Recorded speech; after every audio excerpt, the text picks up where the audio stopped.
The National Weather Service in Jackson, Kentucky has issued a severe thunderstorm warning for Southeastern Laurel County, Knox County, Northeastern McCreary County, Northern Whitley County, until 9:30 p.m.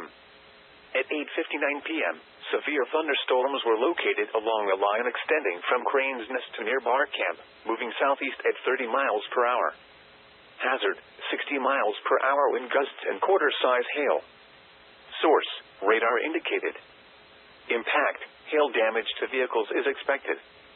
Expect wind damage to roofs, siding, and trees. Severe thunderstorms will be near Green Road around 9:05 p.m. Hinkle around 9:10 p.m. Cleo around 9:15 p.m.